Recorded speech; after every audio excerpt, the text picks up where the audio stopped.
Good morning children's. ಹೇಗಿದ್ದೀರಾ ಎಲ್ಲರೂ? ಚೆನ್ನಾಗಿದ್ದೀರಾ ಅಲ್ವಾ? ನಾನು ನಿಮಗೆ ಲಾಸ್ಟ್ ಕ್ಲಾಸ್ ಅಲ್ಲಿ ಸಾಹಸಿ ಮಹಿಳೆಯರು ಅನ್ನೋ ಒಂದು ಲೆಸನ್ ಅಲ್ಲಿ ಆರ್ ಕಲ್ಯಾಣಮ್ಮನವರ ಬಗ್ಗೆ ಎಕ್ಸ್ಪ್ಲನೇಷನ್ ಮಾಡಿದ್ದೆ ಅಲ್ವಾ? ಅರ್ಥ ಆಗಿದೆ ಅಂತ ಅನ್ಕೋತೀನಿ. ಒಂದು 2 minutes ಅವ್ರ ಬಗ್ಗೆ ಒಂದ್ಸರಿ ರಿವೈಸ್ ಮಾಡ್ಕೊಂಡ್ಬಿಡೋಣ. ಯಾರು? ಆರ್ ಕಲ್ಯಾಣಮ್ಮನವರ ಬಗ್ಗೆ. ಆರ್ ಕಲ್ಯಾಣಮ್ಮನವರು ಬೆಂಗಳೂರಿನವರಾಗಿದ್ದು ಇವರು 1891ರಲ್ಲಿ ಜನಿಸಿದರು. ಯಾರು? ಆರ್ ಕಲ್ಯಾಣಮ್ಮನವರು 1891ರಲ್ಲಿ ಜನಿಸ್ತಾರೆ. ಅವರ ತಂದೆಯ ಹೆಸರು ರಾಮಸ್ವಾಮಿ ಅಯ್ಯಂಗಾರ್, ತಾಯಿ ಜಾನಕಮ್ಮ. ಇವರು ಓದ್ತಾ ಇರುವಾಗ್ಲೇನೆ ಇವರಿಗೆ ವಿವಾಹವಾಗುತ್ತೆ.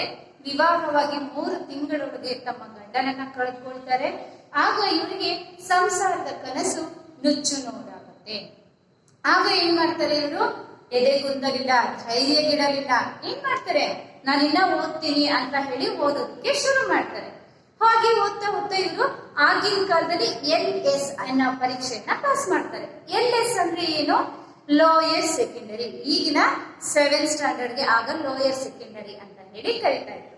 ಓಕೆ, ಆ ಒಂದು ಪರೀಕ್ಷೆಯನ್ನ ಪಾಸ್ ಮಾಡ್ಬಿಟ್ಟು ನಂತರ ಮನೆಯಲ್ಲೇ ಕೂತ್ಕೊಂಡು ಓದನ್ನ ಮುಂದುವರಿಸ್ತಾರೆ. ಇದಾದ್ಮೇಲೆ ಇವರು ನೋಡ್ತಾ ಇರುವಾಗ ಮಹಿಳೆಯರಿಗೆ ನಾನು ಏನಾದ್ರೂ ಹೆಲ್ಪ್ ಮಾಡ್ಬೇಕು, ಮಕ್ಕಳಿಗೆ ಸಹಾಯ ಮಾಡ್ಬೇಕು, ಹೆಣ್ಣು ಮಕ್ಕಳಿಗೆ ಯೂಸ್ ಆಗೋ ಹಾಗೆ ಏನಾದ್ರೂ ಮಾಡ್ಬೇಕು ಅಂತ ಹೇಳಿ ಥಿಂಕ್ ಮಾಡಿ ಮಕ್ಕಳಿಗೋಸ್ಕರ, ಅಬಲೆಯರಿಗೋಸ್ಕರ ಅಂದ್ರೆ ಬಡತನದಲ್ಲಿ ಇರ್ತಕ್ಕಂತಹ ಹೆಣ್ಣು ಮಕ್ಕಳಿಗೋಸ್ಕರ ಏನ್ ಮಾಡ್ತಾರೆ? ಶಾರದಾ ಸ್ತ್ರೀ ಸಮಾಜವನ್ನ ಕಟ್ತಾರೆ. ಯಾರು? ಆರ್ ಕಲ್ಯಾಣಮ್ಮನವರು ಶಾರದಾ ಸ್ತ್ರೀ ಸಮಾಜವನ್ನ ಕಟ್ತಾರೆ. ಹಾಗೆಯೇ ಮಕ್ಕಳಿಗೋಸ್ಕರ ಒಂದು ಪತ್ರಿಕೆಯನ್ನು ಕೂಡ ಹೊರತರ್ತಾರೆ. ಅದು ಸರಸ್ವತಿ ಪತ್ರಿಕೆ. ಈ ಒಂದು ಸರಸ್ವತಿ ಪತ್ರಿಕೆಯಲ್ಲಿ ಮಕ್ಕಳಿಗೋಸ್ಕರ ಒಂದಷ್ಟು ಪುಟಗಳನ್ನ ಮೀಸಲಾಗಿರಿಸ್ತಾರೆ. ಹಾಗೆಯೇ ಮಕ್ಕಳಿಗಾಗಿ ಒಂದು ಕೂಟವನ್ನ ಕಟ್ತಾರೆ, ಅಖಿಲ ಕರ್ನಾಟಕ ಮಕ್ಕಳ ಕೂಟ ಅಂತ ಹೇಳಿ. ಈ ಅಖಿಲ ಕರ್ನಾಟಕ ಮಕ್ಕಳ ಕೂಟವನ್ನ ಕಟ್ಟಿ ಆ ಮಕ್ಕಳ ಕೂಟದಲ್ಲಿ ಮಕ್ಕಳಿಗೆ ಇಷ್ಟ ಆಗೋ ಹಾಗೆ ನಾಟಕಗಳನ್ನು, ಕಥೆಗಳನ್ನು, ಹಾಡುಗಳನ್ನು ಹೇಳಿಸೋದು, ನೃತ್ಯವನ್ನ ಮಾಡಿಸೋದು, ಹೀಗೆ ಮಕ್ಕಳಿಗೆ ಇಷ್ಟವಾಗುವ ಕಾರ್ಯಕ್ರಮಗಳನ್ನ ಮಾಡ್ತಾ ಇದ್ರು. ಯಾವುದ್ರಲ್ಲಿ? ಅಖಿಲ ಕರ್ನಾಟಕ ಮಕ್ಕಳ ಕೂಟದಲ್ಲಿ. ಇದಿಷ್ಟು ಆದ್ಮೇಲೆ ಇವರು ಏನ್ ಮಾಡ್ತಾ ಇದ್ರು? ಮಕ್ಕಳ ಜೊತೆನೆ ಯಾವಾಗ್ಲೂ ಮಿಂಗಲ್ ಆಗ್ತಾ ಇದ್ರು. ಇವರು ಅನಾರೋಗ್ಯದಿಂದ ಇದ್ರೂ ಕೂಡ ಮಕ್ಕಳ ಸಮ್ಮೇಳನದಲ್ಲಿ ಭಾಗವಹಿಸ್ತಾ ಇದ್ರು. ಯಾರು? ಆರ್ ಕಲ್ಯಾಣಮ್ಮನವರು. ಹೀಗಿರುವಾಗ ಇವರು 1965ರಲ್ಲಿ ಮರಣವನ್ನ ಹೊಂದ್ತಾರೆ. ಇದಿಷ್ಟು ಸಾಹಸಿ ಮಹಿಳೆಯರು ಲೆಸನ್ ಅಲ್ಲಿ ಮೊದಲನೇ ದಿನ ನಾನು ನಿಮಗೆ ಟೀಚ್ ಮಾಡಿದ್ದು ಆರ್ ಕಲ್ಯಾಣಮ್ಮನವರ ಬಗ್ಗೆ ವಿವರಣೆ. ಈಗ ನೋಡ್ತಕ್ಕಂಥದ್ದು ಬಡಿಗೇರ ಸೀತಮ್ಮ. ಬಡಿಗೇರ ಸೀತಮ್ಮನವರ ಬಗ್ಗೆ ಫಸ್ಟ್ ನಾನು ಲೆಸನ್ ರೀಡ್ ಮಾಡ್ತೀನಿ, ನೀವು ಅದನ್ನ ಅಬ್ಸರ್ವ್ ಮಾಡಿ, ನಂತರ ನಾವು ಎಕ್ಸ್ಪ್ಲನೇಷನ್ ನೋಡೋಣ. Okay children's?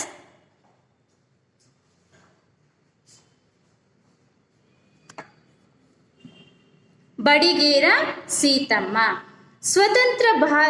ಸ್ವತಂತ್ರ ಹೋರಾಟಗಾರ್ತಿ ಬಡಿಗೇರ ಸೀತಮ್ಮ ಭಾರತಕ್ಕೆ 1947 ಆಗಸ್ಟ್ 15ರಂದು ಸ್ವಾತಂತ್ರ್ಯ ಸಿಕ್ಕ ದಿನ. ಅಂದು ತಿರಂಗಿ ಧ್ವಜವೇರಿಸಿ ವಂದೇ ಮಾತರಂ, ಬೋಲೋ ಭಾರತ್ ಮಾತಾ ಕಿ ಜೈ ಎಂದು ಘೋಷಣೆ ಮಾಡುತ್ತಾ ಸಿಹಿ ಹಂಚಿದ ದಿನ. ಕೋಟಿ ಕೋಟಿ ಜನರ ಕನಸು ನನಸಾದ ದಿನ. ಆದರೆ ಅಂದು ಭಾರತದೊಳಗಿನ ಹೈದರಾಬಾದ್ ಸಂಸ್ಥಾನ ಮಾತ್ರ ಭಾರತದಲ್ಲಿ ವಿಲೀನವಾಗಲಿಲ್ಲ. ಇಲ್ಲಿ ಭಾರತದ ತ್ರಿವರ್ಣ ಧ್ವಜವನ್ನು ನಿಷೇಧಿಸಲಾಗಿತ್ತು.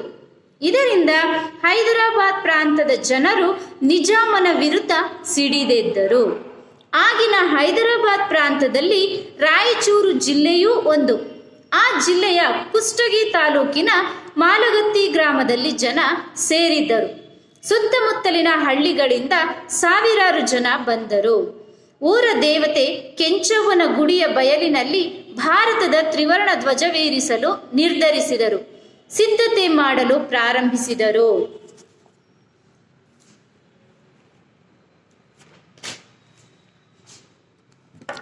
ಆಗ ಜನರ ಮಧ್ಯ 20 ವರ್ಷದ ತರುಣಿ ಕುಣಿಯುತ್ತಾ ಬಂದಳು.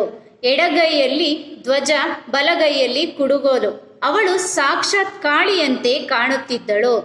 ದುಂಡು ಮುಖ, ಹಣೆ ತುಂಬ ಕುಂಕುಮ, ಮೂಗಿನಲ್ಲಿ ನತ್ತು, ಕಚ್ಚೆ ಹಾಕಿದ ಇಳಕಲ್ಲ ಸೀರೆ ಅವಳಲ್ಲಿ ಭಾವಾವೇಶ ತುಂಬಿತ್ತು. ಹಲಗೆ ಸಪ್ಪಳಕ್ಕೆ ರಣಭೈರವಿಯಂತೆ ಕುಣಿಯುತ್ತಿದ್ದಳು. ತಿರಂಗಿ ಧ್ವಜವನ್ನು ಅವಳೇ ಏರಿಸಿದಳು. ಜನ ಜೈ ಎಂದು ಘೋಷಿಸಿದರು. ಜೈ ಹಿಂದ್ ಧ್ವನಿ ಎಲ್ಲೆಡೆ ಮೊಳಗಿತು. ಆ ಧ್ವಜವೇರಿಸಿದ ತರುಣಿಯೇ ಬಡಿಗೇರ ಸೀತಮ್ಮ. ತಂದೆ ಬಸಪ್ಪ, ತಾಯಿ ಶಾವೆಂತ್ರವ್ವ, ಊರು ಮಾಲಗತ್ತಿ. ಧ್ವಜವೇರಿಸುವ ಈ ಕಾರ್ಯಕ್ರಮ ತಡೆಯಲು ಬಂದ ಕೆಲವೇ ಪೊಲೀಸರು ಜನರನ್ನು ನೋಡಿ ದಂಗಾದರು. ಜನಜಂಗುಳಿಗೆ ಹೆದರಿ ಮೂಕ ಪ್ರೇಕ್ಷಕರಾದರು. ಈ ಹುಡುಗಿ ಸ್ವಾತಂತ್ರ್ಯ ಹೋರಾಟದಲ್ಲಿ ಪಾಲ್ಗೊಂಡಳು. ಹೈದರಾಬಾದ್ ಪ್ರಾಂತ 1948 ಸೆಪ್ಟೆಂಬರ್ 17ರಂದು ಭಾರತದಲ್ಲಿ ವಿಲೀನವಾಯಿತು. ಬಡಿಗೇರ ಸೀತಮ್ಮ 70ನೆಯ ವಯಸ್ಸಿನಲ್ಲಿ ಅಂದರೆ 14/1/1998ರಲ್ಲಿ ಸ್ವತಂತ್ರ ಜ್ಯೋತಿಯಲ್ಲಿ ವಿಲೀನವಾದಳು. ಗೊತ್ತಾಯ್ತಲ್ಲ ಮಕ್ಕಳ? ಇದಿಷ್ಟು ಬಡಿಗೇರ ಸೀತಮ್ಮನವರಿಗೆ ಸಂಬಂಧಿಸಿದ ಪಾಠವನ್ನ ಓದಿದ ವಿವರಣೆ. ಈಗ ನಾವು ಎಕ್ಸ್ಪ್ಲನೇಷನ್ ನೋಡೋಣ. ಏನ್ ಎಕ್ಸ್ಪ್ಲನೇಷನ್? ಸ್ವಾತಂತ್ರ್ಯ ಹೋರಾಟಗಾರ್ತಿ ಬಡಿಗೇರ ಸೀತಮ್ಮ. ಬಡಿಗೇರ ಸೀತಮ್ಮ ಯಾರಾಗಿದ್ರು? ಒಬ್ರು ಸ್ವಾತಂತ್ರ್ಯ ಹೋರಾಟಗಾರ್ತಿ.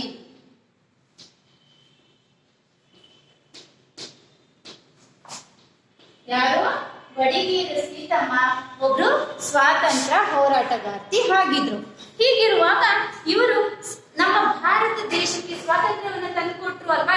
ಗಾಂಧೀಜಿಯವರು, ಹಲವಾರು ಮಹಾತ್ಮರು ಎಲ್ಲರೂ ಸೇರ್ಕೊಂಡು ಯಾವ ವರ್ಷದಲ್ಲಿ ಸ್ವಾತಂತ್ರ್ಯ ಬಂತು? 1947 ಆಗಸ್ಟ್ 15ರಂದು ಬಂತು ಅಲ್ವಾ ಮಕ್ಕಳ? 1947 ಆಗಸ್ಟ್ 15 ಆಗಸ್ಟ್ 15ರಂದು ಸ್ವಾತಂತ್ರ್ಯ ಬಂತು. ಅಂದು ಸ್ವಾತಂತ್ರ್ಯ ಸಿಕ್ಕ ದಿನ ಅಲ್ವಾ? ತಿರಂಗಿ ಧ್ವಜವೇರಿಸಿ. ತಿರಂಗಿ ಅಂದ್ರೆ ಏನು? ನಮ್ಮ ರಾಷ್ಟ್ರ ಧ್ವಜದಲ್ಲಿ ಎಷ್ಟು ಬಣ್ಣಗಳಿದೆ? 3 ಬಣ್ಣಗಳಿಂದ ಕೂಡಿದೆ ಅಲ್ವಾ?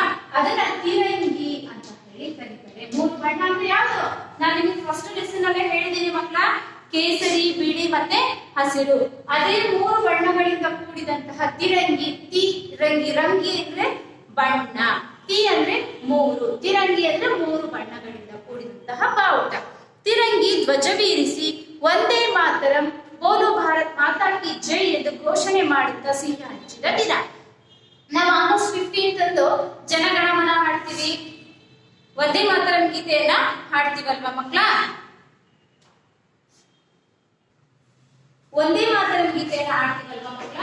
ಆಗಸ್ಟ್ 15 ಧ್ವಜ ಏರಿಸಿದಾಗ ಜನಗಣಮನ ಹಾಡ್ತೀವಿ, ಒಂದೇ ಮಾತರಂ ಹಾಡ್ತೀವಿ, ಹಾಗೇನೆ ಬೋಲೋ ಭಾರತ್ ಮಾತಾ ಕಿ ಜೈ ಅಂತ ಎಲ್ಲ ಕೂಗ್ತೀವಲ್ವಾ? ಅದೇ ತರ ಆಗಿನ ಜನಗಳು ಕೂಡ ಕೂಗಿದ್ದಾರೆ. ಕೋಟಿ ಕೋಟಿ ಜನರ ಕನಸು ನನಸಾದ ದಿನ. ಬ್ರಿಟಿಷರು ನಮ್ಮ ದೇಶವನ್ನ ಆಳ್ವಿಕೆ ಮಾಡ್ತಾ ಇದ್ರು. ಯಾವಾಗ?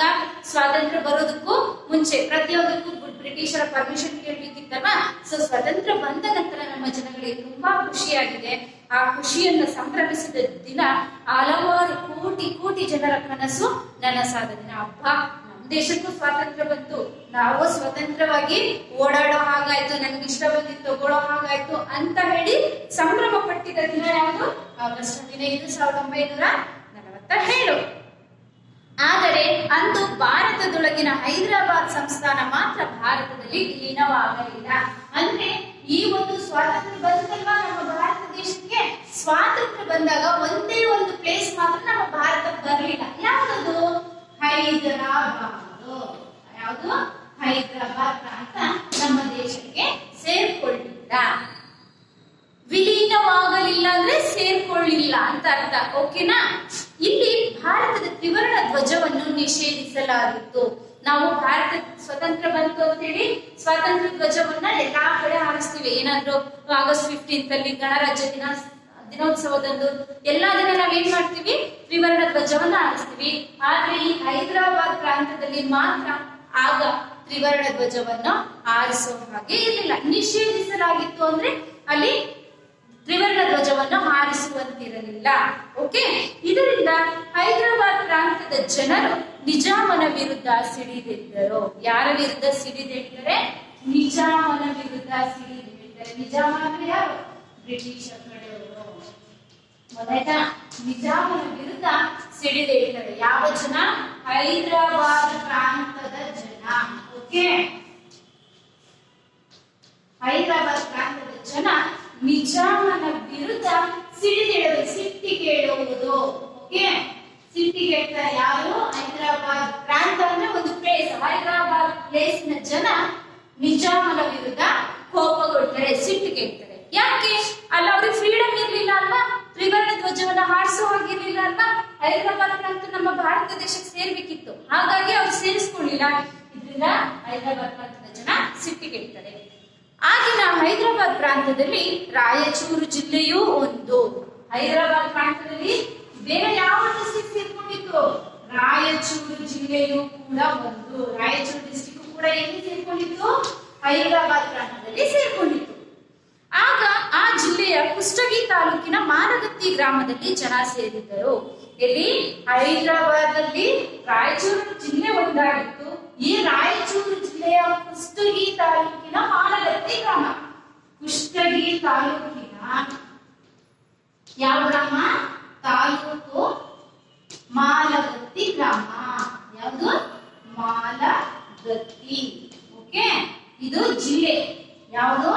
ರಾಯಚೂರು ಜಿಲ್ಲೆ ಕುಷ್ಟಗಿ ತಾಲೂಕು ಮಾಲಗತ್ತಿ ಗ್ರಾಮದಲ್ಲಿ ಜನ ಸೇರ್ಕೊಂಡಿರ್ತಾರೆ. ಏನಕ್ಕೆ? ಸುತ್ತಮುತ್ತಲಿನ ಹಳ್ಳಿಗಳಿಂದ ಸಾವಿರಾರು ಜನರು ಬಂದರು. ಏನಕ್ಕೆ ಬಂದ್ರು ನೋಡೋಣ. ಊರ ದೇವತೆ ಕೆಂಚವ್ವನ ಗುಡಿಯ ಬಯಲಿನಲ್ಲಿ ಭಾರತದ ತ್ರಿವರ್ಣ ಧ್ವಜವೇರಿಸಲು ನಿರ್ಧರಿಸಿದರು, ಸಿದ್ಧತೆ ಮಾಡಲು ಪ್ರಾರಂಭಿಸಿದರು. ಇವ್ರಿಗೂ ಸಾಕಾಗೋಯ್ತು. ನಿಜಾಮನ ವಿರುದ್ಧ ಸಿಟ್ಟಿಗೆಳ್ತಾರೆ, ಕೋಪಗೊಳ್ತಾರೆ. ಸಿಟ್ಟಿಗಿದ್ದ ಜನ ಏನ್ ಮಾಡ್ತಾರೆ? ಒಬ್ರು ಇಲ್ಲಾದ್ರೆ ನಿಜಾಮನ ವಿರುದ್ಧ ಎದುರುಕೊಂಡು ಅವ್ನು ನಮ್ಮನ್ನು ಸಾಯಿಸ್ಬಿಡ್ತಾನೆ ಅಂತ ಸೈಡಿಗೆ ಆಗ್ಬೋದು. ಆದ್ರೆ ಆ ಒಂದು ಹೈದರಾಬಾದ್ ಪ್ರಾಂತದ ಎಲ್ಲಾ ಒಂದು ಹಳ್ಳಿಗಳ ಜನರು ಸೇರ್ಕೊಂಡ್ರೆ ಪೊಲೀಸರಿಗೆ ಅಥವಾ ನಿಜಾಮರಿಗೆ ಅವರನ್ನ ಅವಾಯ್ಡ್ ಮಾಡಕ್ಕಾಗತ್ತಾ? ಖಂಡಿತ ಆಗಲ್ಲ. ಆಗ ಎಲ್ಲಾ ಒಂದು ಹಳ್ಳಿಗಳ ಜನರು ಎಲ್ಲಿ ಸೇರ್ಕೊಳ್ತಾರೆ? ಮಾಲಗತ್ತಿ ಗ್ರಾಮದಲ್ಲಿ ಸೇರ್ಕೊಳ್ತಾರೆ. ಮಾಲಗತ್ತಿ ಗ್ರಾಮದಲ್ಲಿ ಯಾವ ದೇವಸ್ಥಾನ? ಅದು ಕೆಂಚವ್ವನ ಗುಡಿ. ಯಾವುದು? ಕೆಂಚವ್ವನ ಗುಡಿ. ಗೊತ್ತಾಯ್ತಲ್ವಾ ಮಕ್ಕಳ? ಮಾಲಗತ್ತಿ ಗ್ರಾಮದಲ್ಲಿ ಕೆಂಚವ್ವನ ಗುಡಿಯಲ್ಲಿ ಜನರು ಸೇರ್ಕೊಳ್ತಾರೆ. ಏನಕ್ಕೆ? ತ್ರಿವರ್ಣ ಧ್ವಜವನ್ನು, ಈ ತಿರಂಗಿ ಧ್ವಜವನ್ನ ಏರಿಸಲಿಕ್ಕೆ, ಧ್ವಜಾರೋಹಣ ಮಾಡಲಿಕ್ಕೆ ನಿರ್ಧಾರ ಮಾಡ್ತಾರೆ. ಓಕೆನಾ? ಸಿದ್ಧತೆಯನ್ನ ಮಾಡ್ಕೊಳ್ಳೋದಕ್ಕೆ ಶುರು ಮಾಡ್ತಾರೆ. ಆಗ ಜನರ ಮಧ್ಯೆ 20 ವರ್ಷದ ತರುಣಿ ಕುಣಿಯುತ್ತಾ ಬಂದಳು. ಅವಳೇ ಯಾರು? ಬಡಿಗೇರ ಸೀತಮ್ಮ. ಎಡಗೈಯಲ್ಲಿ ಧ್ವಜ, ಬಲಗೈಯಲ್ಲಿ ಕುಡುಗೋಲು. ಕುಡುಗೋಲು ಅಂದ್ರೆ ಗೊತ್ತಾ? ರೈತರು ಕಳೆಯನ್ನ ಕಟ್ ಮಾಡ್ಲಿಕ್ಕೆ ಅಥವಾ ಬೆಳೆಗಳನ್ನ ಕಟ್ ಮಾಡ್ಲಿಕ್ಕೆ ಇಟ್ಕೊಂಡಿರ್ತಾರಲ್ವಾ ಮಕ್ಕಳ, ಅದನ್ನ ಕುಡುಗೋಲು ಅಂತ ಹೇಳಿ ಕರೀತಾರೆ. ಕುಡುಗೋಲು. ಅವಳು ಸಾಕ್ಷಾತ್ ಕಾಳಿಯಂತೆ ಕಾಣುತ್ತಿದ್ದಳು. ಹೇಗೆ ಕಾಣಿಸ್ತಾ ಇದ್ದಾಳೆ? ಯಾರು? ಬಡಿಗೇರ ಸೀತಮ್ಮ ಸಾಕ್ಷಾತ್ ಕಾಳಿ ಮಹಾದೇವಿ ಹೇಗಿರ್ತಾಳೆ ಗೊತ್ತಾ? ರಾಕ್ಷಸರನ್ನ ಸಂಹಾರ ಮಾಡ್ಲಿಕ್ಕೆ ಬಂದಾಗ ಅದೇ ಅವತಾರದಲ್ಲಿ ಬಡಿಗೇರ ಸೀತಮ್ಮ ಇರ್ತಾರೆ. ದುಂಡು ಮುಖ, ರೌಂಡ್ ಫೇಸ್, ಹಣೆ ತುಂಬಾ ಕುಂಕುಮ, ಹಣೆ ತುಂಬಾ ಬೊಟ್ಟಿಟ್ಟಿದ್ದಾರೆ. ಮೂಗಿನಲ್ಲಿ ನತ್ತು. ಮೂಗಿನಲ್ಲಿ ನತ್ತು ಅಂದ್ರೆ ಮೂಗು ನತ್ತು ಅಂತ ನಾವು ಕರಿತೀವಲ್ವಾ? ನತ್ತು ಮೂಗುತಿ ಅಂತ ಏನ್ ಕರಿತೀವಿ? ಮೂಗಿನಲ್ಲಿ ನತ್ತು ಹಾಕಿದ್ದಾರೆ. ಕಚ್ಚೆ ಹಾಕಿದ ಇಳಕಲ್ ಸೀರೆ. ಕಚ್ಚೆ ಸೀರೆ ಅಂದ್ರೆ ಹೇಗೆ ಗೊತ್ತಿದೆ ಅಲ್ವಾ ಮಕ್ಕಳು ನೀವು? ಫಾರ್ ಎಕ್ಸಾಂಪಲ್ ಒನಕೆ ಓಬವ್ವ ಹಾಕಿರ್ತಾಳಲ್ವಾ, ಇದನ್ನೇ ನಾವು ಇಳಕಲ್ ಸೀರೆ, ಕಚ್ಚೆ ಸೀರೆ ಅಂತ ಹೇಳಿ ಕರಿತೀವಿ. ಇದೇ ತರ ಸೀರೆಯನ್ನ ಹಾಕಿ ರಣ ಭೈರವಿಯಂತೆ ಭಾವಾವೇಶದಿಂದ ಹಳಗಿ ಸಪ್ಪಳಕ್ಕೆ ರಣ ಭೈರವಿಯಂತೆ ಕುಣಿತಿದ್ದಳು. ಆ ಒಂದು ಬ್ಯಾಂಡ್ ಸೌಂಡಿಗೆ, ನಾವು ಧ್ವಜಾರೋಹಣ ಮಾಡ್ತೀವಿ ಅಂದ್ರೆ ಬ್ಯಾಂಡ್ ಸೌಂಡ್ ಮಾಡ್ತೀವಲ್ವಾ ಮಕ್ಕಳ, ಹಾಗೇನೆ ಅಲ್ಲೂ ಕೂಡ ಬ್ಯಾಂಡ್ ಸೌಂಡಿಗೆ ಅವಳು ರಣ ಭೈರವಿ ಒಂದು ರಾಕ್ಷಸನನ್ನ ಸಂಹಾರ ಮಾಡುವಾಗ ಹೇಗೆ ನೃತ್ಯ ಮಾಡ್ತಾರೋ ಯಾರೋ ಚಂಡಿ, ಅದೇ ತರ ಇಲ್ಲಿ ಬಡಿಗೇರ ಸೀತಮ್ಮನ ಕೂಡ ನೃತ್ಯ ಮಾಡ್ತಾ ಇದ್ರು. ಜೈ ಹಿಂದ್ ಧ್ವನಿ ಎಲ್ಲೆಡೆ ಮೊಳಗಿತು. ಇಲ್ಲಿ ತಿರಂಗಿ ಧ್ವಜವನ್ನು ಅವಳೇ ಏರಿಸಿದಳು. ಯಾರು ಏರಿಸೋದಿದೆ? ಬಡಿಗೇರ ಸೀತಮ್ಮ ಒಂದ್ ಕೈಯಲ್ಲಿ ಬಾವುಟ, ಇನ್ನೊಂದ್ ಕೈಲಿ ಕುಡುಗೋಲು ಇಟ್ಕೊಂಡು ಹಣೆ ತುಂಬಾ ಕುಂಕುಮ, ದುಂಡು ಮುಖ, ಕಚ್ಚೆ ಸೀರೆ, ಮೂಗುತಿ ಎಲ್ಲ ಹಾಕೊಂಡು ಬಂದು ರಣಭೈರವಂತೆ ಡ್ಯಾನ್ಸ್ ಮಾಡ್ತಿದ್ಲಲ್ವಾ, ಅವಳೇ ಬಂದು ಏನ್ ಮಾಡ್ತಾರೆ? ಇಲ್ಲಿ ತ್ರಿವರ್ಣ ಧ್ವಜವನ್ನ ಹಾರಿಸ್ತಾರೆ. ಆ ತ್ರಿವರ್ಣ ಧ್ವಜವನ್ನ ಆರಿಸಿದ ಮೊಟ್ಟ ಮೊದಲ ಮಹಿಳೆಯನ್ನು ಹೆಸರಿಗೆ ಪಾತ್ರರಾಗ್ತಾರೆ. ಜನ ಜೈ ಎಂದು ಘೋಷಿಸಿದಳು. ಜೈ ಹಿಂದ್ ಧ್ವನಿ ಎಲ್ಲೆಡೆ ಮೊಳಗಿತ್ತು. ಜೈ ಹಿಂದ್ ಅಂತ ಎಲ್ಲಾ ಕಡೆ ಹೋಗ್ತಾರೆ, ಎಲ್ಲಾ ಹಳ್ಳಿಗಳ ಜನರು ಬಂದಿರ್ತಾರಲ್ವಾ, ಸೊ ಅವ್ರಿಗೆಲ್ಲರಿಗೂ ಸ್ವಾತಂತ್ರ್ಯ ಸಿಕ್ತು ಅನ್ನೋ ಖುಷಿಯಿಂದ ಎಲ್ಲರೂ ಜೈ ಹಿಂದ್ ಅಂತ ಕೂಗೋದಿಕ್ಕೆ ಶುರು ಮಾಡ್ತಾರೆ. ಆ ಧ್ವಜ ಬೀರಿಸಿದ ತರುಣಿಯೇ ಬಡಿಗೇರ ಸೀತಮ್ಮ. ತರುಣಿ ಅಂದ್ರೆ ಯಾರು? ಇನ್ನ ಹುಡುಗಿ, 20 ವರ್ಷದ ಹುಡುಗಿ, ಗೊತ್ತಲ್ವಾ? 20 ವರ್ಷ ಅಂದ್ರೆ ನಾವಿಂದ ಈಗ ಕಾಲೇಜ್ ಹುಡುಗಿ ಓದ್ತಾ ಇರ್ತೀವಿ. ಅಲ್ವಾ? 20 ವರ್ಷ ಅಂದ್ರೆ ಚಿಕ್ಕ ವರ್ಷದ ಹುಡುಗಿ. ತರುಣಿ ಅಂದ್ರೆ ನಾವು ವಿವಾಹವಾಗದೇ ಇರ್ತಕ್ಕಂಥವ್ರಿಗೆ ತರುಣಿಯರು ಅಂತ ಕರೀತಾರೆ. ಓಕೆ. ಬಡಗಿಯ ಸೀತಮ್ಮ, ಈ ಸೀತಮ್ಮನ ತಂದೆ ತಾಯಿಗಳು ಯಾರಾಗಿದ್ದಾರೆ?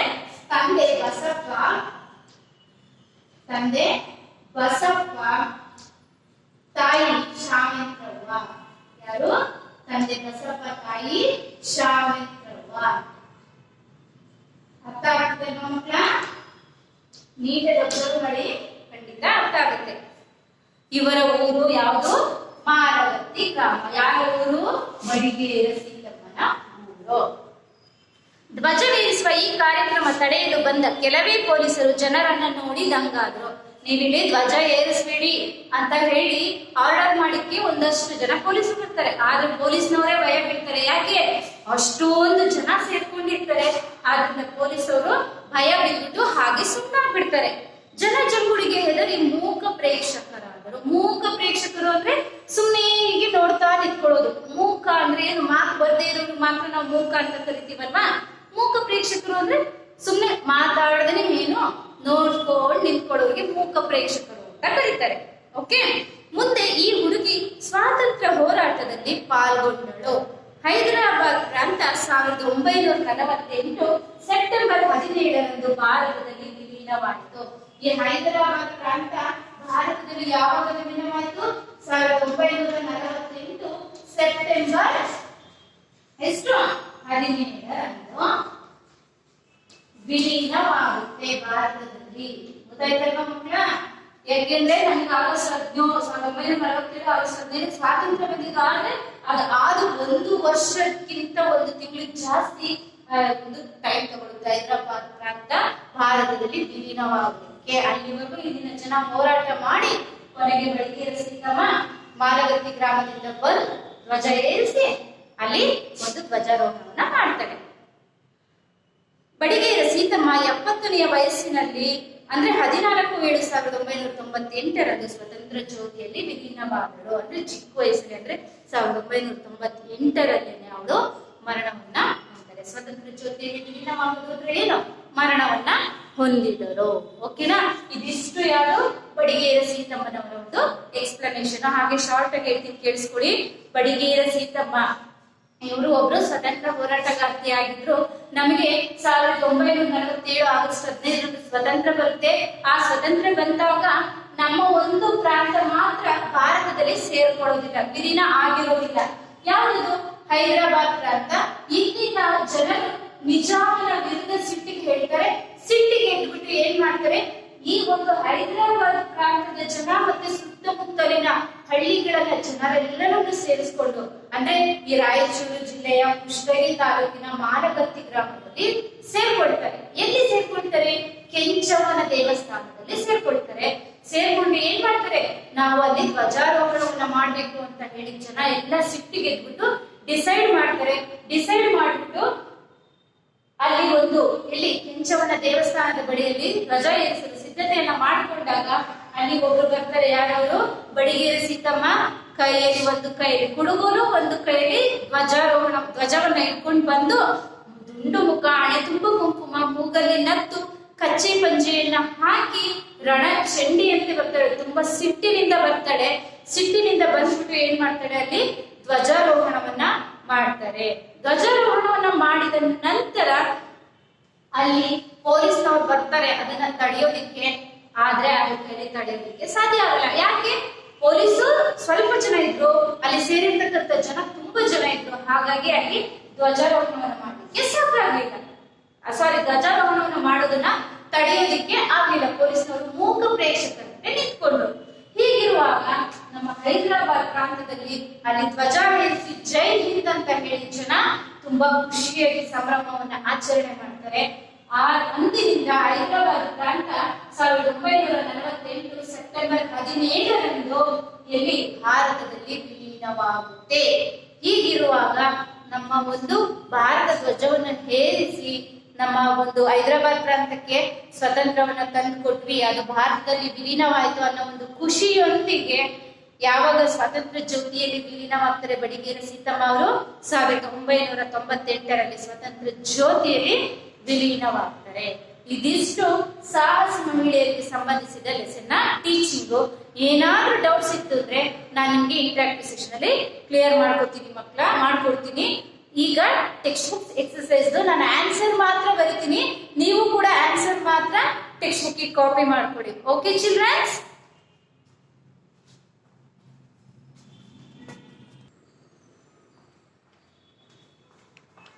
ಮಕ್ಕಳ, ನಾನು ನಿಮ್ಗೆ ಹೇಳಿದೆ ಎಕ್ಸರ್ಸೈಸ್ ಪಾರ್ಟ್ ಆನ್ಸರ್ ಮಾತ್ರ ಬರಿತಾ ಇದ್ದೀನಿ ಅಂತ. ಆನ್ಸರ್ ಮಾತ್ರ ಬರಿತಾ ಇದ್ದೀನಿ, ಕಾಪಿ ಮಾಡ್ಕೊಳ್ಳಿ. ಇದು ಫಸ್ಟ್ ಮ್ಯಾಚ್ ದ ಫಾಲೋಯಿಂಗ್ ಅಂತ ಏನಿದೆ ಇಲ್ಲಿ ಅಲ್ವಾ? ಸೊ ಇಲ್ಲಿ ಮ್ಯಾಚ್ ದ ಫಾಲೋಯಿಂಗ್ ಇದೆ ಅಲ್ವಾ? ಎರಡು ಸೈಡ್ ಸ್ಟ್ರೇಟ್ ಆನ್ಸರ್ ಮ್ಯಾಚ್ ಮಾಡಿದ್ದೀನಿ, ಕಾಪಿ ಮಾಡ್ಕೊಳ್ಳಿ ಟೆಕ್ಸ್ಟ್ ಬುಕ್ಗೆ. ಬಡಿಗೆಯ ಸೀತಮ್ಮ ಸ್ವಾತಂತ್ರ್ಯ ಹೋರಾಟಗಾರ್ತಿ, Savithramma Basappa husband and wife, Janakamma Ramaswamy Iyengar husband and wife, R Kalyanamma ಅವರು ಹುಟ್ಟುಹಾಕಿದ ಪತ್ರಿಕೆ ಸರಸ್ವತಿ ಪತ್ರಿಕೆ. ಬಡಿಗೆಯ ಸೀತಮ್ಮ ಯಾರು? ಸ್ವಾತಂತ್ರ್ಯ ಹೋರಾಟಗಾರ್ತಿ. ಅರ್ಥ ಆಗಿದೆ ಅಲ್ವಾ? ಇಲ್ಲಿ ಬಿಟ್ಟ ಸ್ಥಳ ಭರ್ತಿ ಮಾಡಿ. ನೆಕ್ಸ್ಟ್ ಪೇಜ್ ಇದೆ ಅಲ್ವಾ? ನಾನು ಆಪ್ಷನ್ ಕ್ವಶನ್ಸ್ ಏನು ಬರ್ದಿಲ್ಲ, ನೀವು ಬರೀ ಆನ್ಸರ್ ಮಾತ್ರ ಇಲ್ಲಿ ಕಾಪಿ ಮಾಡ್ತಾ ಹೋಗಿ ಮಕ್ಕಳ. ಓಕೆ? ಭಾರತಕ್ಕೆ ಸ್ವಾತಂತ್ರ್ಯ ದೊರೆತರು ಡ್ಯಾಶ್ ಭಾರತದಲ್ಲಿ ವಿಲೀನವಾಗಲಿಲ್ಲ. ಯಾವ ಪ್ರಾಂತ ಭಾರತದಲ್ಲಿ ವಿಲೀನವಾಗಲಿಲ್ಲ? ಹೈದರಾಬಾದ್ ಪ್ರಾಂತ. ಆರ್ ಕಲ್ಯಾಣಮ್ಮನವರು ಡ್ಯಾಶ್ ಪರೀಕ್ಷೆಯಲ್ಲಿ ಉತ್ತೀರ್ಣರಾದರು. ಯಾವುದು? LS ಪರೀಕ್ಷೆ, ಲೋಯರ್ ಸೆಕೆಂಡರಿ. ಆರ್ ಕಲ್ಯಾಣಮ್ಮನವರು ಹುಟ್ಟು ಹಾಕಿದ ಪತ್ರಿಕೆ ಯಾವುದು? ಇಲ್ಲಿ ನೋಡಿ, ಸರಸ್ವತಿ ಪತ್ರಿಕೆ. ಅಣ್ಣ, ಬಡಿಗೆಯ ಸೀತಮ್ಮನ ಊರು ಯಾವುದು? ಧ್ವಜಾರೋಹಣ ಮಾಡಿದ ಊರು ಮಾಲಗತ್ತಿ ಗ್ರಾಮ. ಓಕೆ? ನೆಕ್ಸ್ಟ್ ಭಾಷಾಭ್ಯಾಸ. ಮಾದರಿಯಂತೆ ವಿರುದ್ಧಾರ್ಥಕ ಪದಗಳನ್ನು ಬರೆಯಿರಿ. ಇಲ್ಲಿ ನಾನು ಆನ್ಸರ್ ಮಾತ್ರ ಬರೆದಿದ್ದೀನಿ ಮಕ್ಕಳ. ಓಕೆ? ನೀವು ಜಸ್ಟ್ ಕಾಪಿ ಮಾಡ್ಕೊಳ್ಳಿ. ಅನುಕೂಲ ಅನಾನುಕೂಲ, ಅಬಲ ಸಬಲ, ಆರೋಗ್ಯ ಅನಾರೋಗ್ಯ, ನೀತಿ ಅನೀತಿ, ಉತ್ತೀರ್ಣ ಅನುತ್ತೀರ್ಣ. ಓಕೆ?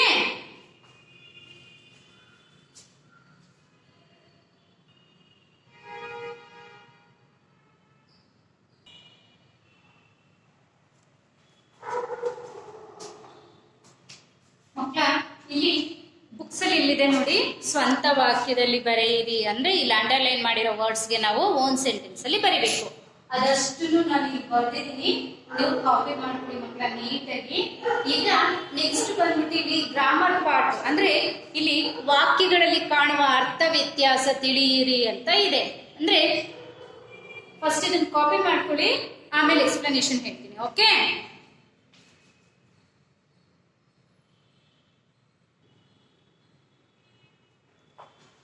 ಮಕ್ಕಳ, ವಾಕ್ಯಗಳಲ್ಲಿ ಕಾಣುವ ಅರ್ಥ ವ್ಯತ್ಯಾಸ ತಿಳಿಯಿರಿ.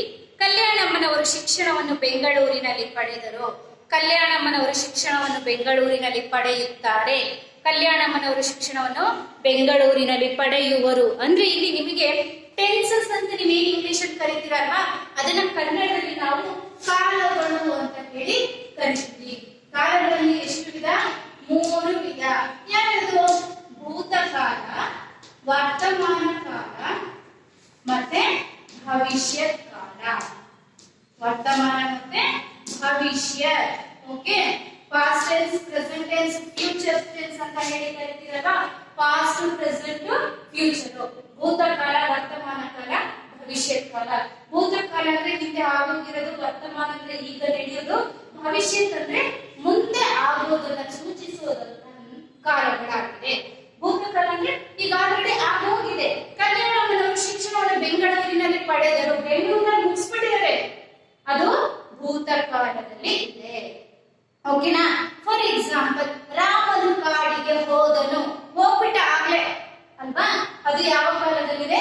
ಭೂತಕಾಲದಲ್ಲಿ ಇದೆ. ಕಲ್ಯಾಣಮ್ಮನವರು ಶಿಕ್ಷಣವನ್ನು ಬೆಂಗಳೂರಿನಲ್ಲಿ ಪಡೆಯುತ್ತಾರೆ. ಪಡಿತಾ ಇದ್ದಾರೆ ಈಗ. ಓಕೆನಾ? ಅದು ವರ್ತಮಾನ ಕಾಲ. ರಾಮನು ಕಾಡಿಗೆ ಬರುತ್ತಾನೆ. ರಾಮನು ಕಾಡಿಗೆ ಹೋದನು, ರಾಮನು ಕಾಡಿಗೆ ಹೋಗುತ್ತಾನೆ ಅಲ್ವಾ?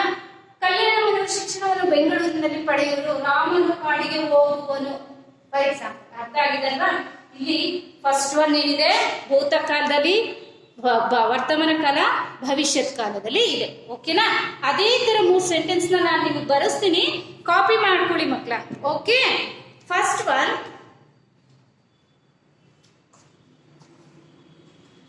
ಶ್ಯಾಮನು ಶಾಲೆಗೆ ಹೋದನು. ಯಾವುದು? ಶ್ಯಾಮನು